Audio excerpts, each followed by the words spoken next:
First at 4, Detroit police mourn a life lost to coronavirus. We have the chief's tribute, plus Dr. McGeorge shares more information about coping with the virus on the surfaces that we touch. Also, we told you it might happen. Today it did. The official decision on the Summer Olympics and the new timetable.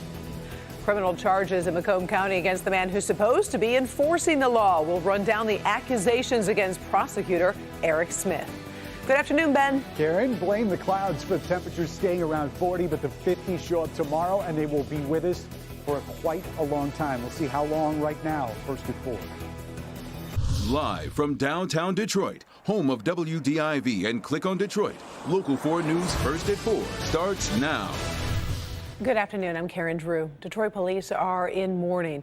Congress is working on a relief bill, and Olympic dreams are being put on hold. We are tracking all the key developments surrounding this coronavirus crisis. Right now, we are living under the governor's executive order to stay home and stay safe. If you don't work for an essential service, you should be staying home.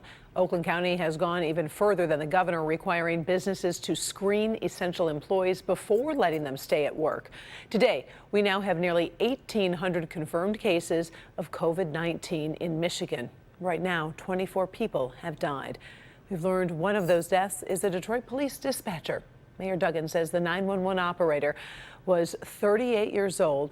The man went on vacation, returned to work on March 16th. He called in sick on the 17th, returned to work for one day, and never worked again. The dispatcher ended up in the hospital with what was thought to be bronchitis. He died yesterday, and a test confirmed he had coronavirus. Chief James Craig paid tribute to the dispatcher. Make no mistake, our 911 call takers, our dispatchers, are indeed first responders. He was a first responder. He was beloved. He was respected by all who worked with him. Now, a doctor says the man did not have underlying medical conditions. Mayor Duggan says 9 Detroit police officers have tested positive for coronaviruses. Surfaces can transmit the COVID-19 virus, and now there is a new report that found the virus on cruise ship surfaces 17 days after passengers were on board. And that has some people concerned today. Dr. McGeorge here to fill in the blanks.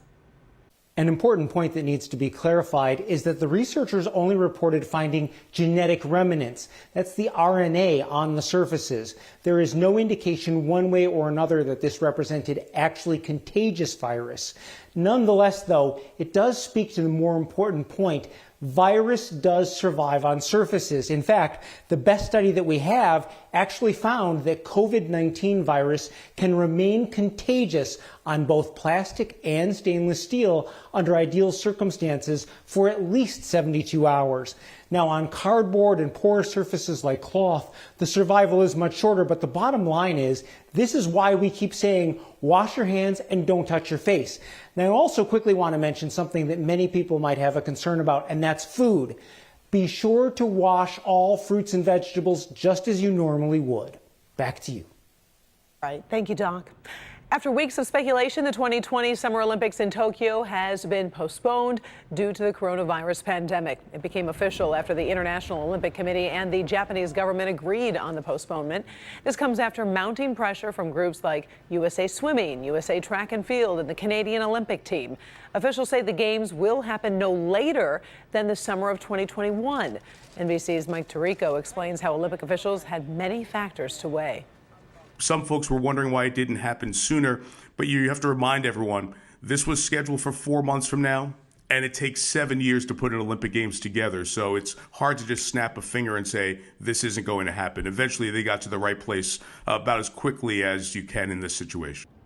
All right, so ticket holders for the Tokyo Olympic face an anxious wait after reports that refunds will not be issued in case of a postponement. We're following this. Keep you posted. And then at 6, Jamie Edmonds is touching base with local Olympians about what this means for them.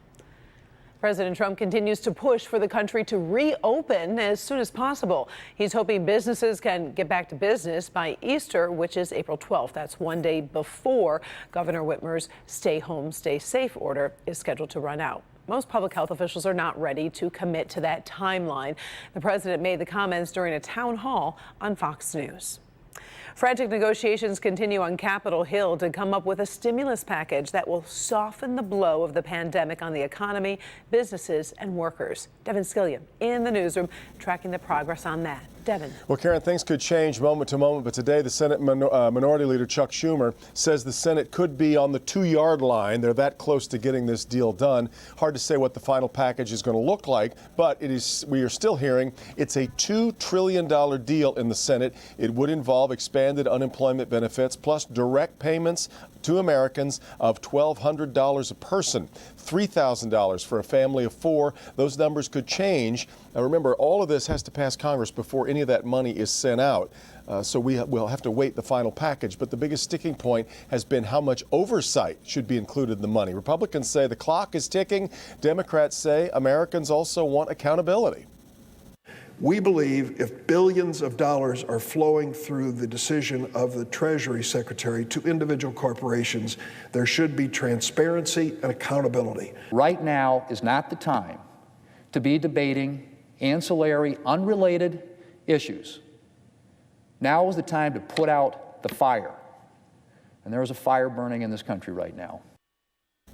Well, there is a little bit of cold water being thrown on part of that fire today, in part, I guess, because we think they're on the 2-yard line. Stocks are surging on Wall Street today. Some optimism today that government officials and central banks might be doing enough to respond. But as you can see, the Dow Jones up about 2,100 points as we hit the close. We've seen these one-day surges, though, before since the crisis began. The big question, can we see stocks stay positive 2 days in a row? That has been rather elusive. Eventually, the House and Senate will have to hash out their final compromise to send to the president. House Speaker Nancy Pelosi says there is real optimism that something could happen in the next few hours. So another update coming up here on Local 4 News at 5. Karen, till then, back to you. All right. Thank you, Devin.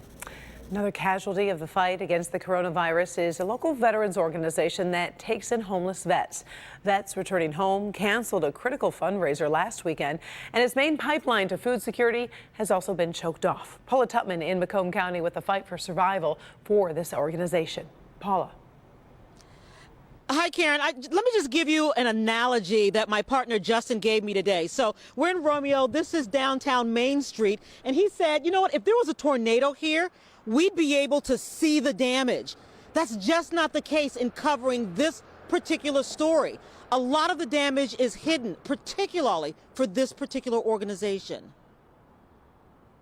In order to practice safe distancing from human physical contact, founder of Vets Returning Home in Roseville took us inside with her own camera. I'm a former United States Marine Corps. Chris, how long have you been at Vets Returning Home? We've done numerous stories on Vets Returning Home. Can we just put these down, guys? It's a nonprofit that supports veterans in crisis. Those who've returned home emotionally damaged, unable to work, homelessness bound, hopelessness bound. We try to do the best we can to keep everything sanitized, keep everyone safe and clean. They receive no government funding, but with the kindness of area banquet halls and donations, they managed to provide 800 meals a week to 43 resident veterans of various wars. But today, this small residential housing unit has enough food for perhaps one more week or less. Probably the biggest concern is that the majority of our food, about 80% of our food, comes from a local banquet house called the Royalty House, and they provide about 80% of the food that we serve here, and they closed down over a week ago. Sandy and her chef struggle with extreme survival options. Are we going to cut them down to 2 meals a day and then down to 1, or what are you thinking is going to happen? I hope it doesn't come to that, but I think eventually it might have to be down to 1 meal a day. I don't know what we're going to do from there, whether it's rationing food, maybe dropping down to 2 meals a day, and then from there, maybe 1. I don't know. This is absolutely heartbreaking. So I spoke to Sandy late this afternoon. She says they're down to about 7 days of food. They've gotten some small donations, pizzas and things, so they're not having to go into their food stores. But after that, Karen, they're out. They're done. Heartbreaking. We sure hope that things are going to change soon for them. Thank you, Paula. We appreciate it. New at 5, we're going to show you what life is like under that stay home, stay safe guideline we all are under. We're working responsibly to show you the impact in Metro Detroit. Then at 6, Dr. Frank McGeorge showing us the impact of the severe blood shortage on a local family whose son needs a transfusion every 3 weeks. Those stories ahead on Local 4 News. His home and office were raided months ago. Now the Michigan Attorney General is Macomb County Prosecutor Eric Smith with multiple felonies. Now he is facing 10 counts, including conducting a criminal enterprise and 5 counts of embezzlement. Smith and 3 others are accused of using county money to buy flowers and makeup for secretaries, a home security system for Smith to pay for parties, and more. A year-long investigation was started last year after County Executive Mark Hackle filed a complaint with the state. Hackle says Smith is innocent until proven guilty, but the accusations are serious.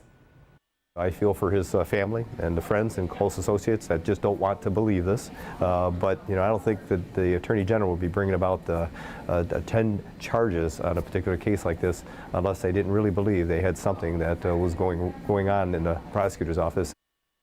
Right now, Attorney General Dana Nessel has requested an arrest warrant, and Smith expected to turn himself in sometime this week.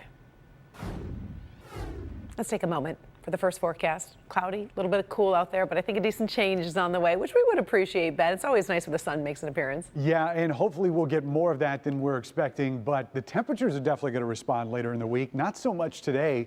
A lot of us feel almost identical to what we had yesterday, especially in the metro zone. It's up here around I-69 and points north where you're seeing a little bit more of an improvement over what we had yesterday. Numbers sliding, but staying above freezing for the nighttime tonight. We will make improvements tomorrow, and I think you're going to be surprised how many 50s are in that 7-day forecast. It's all coming up next, Karen.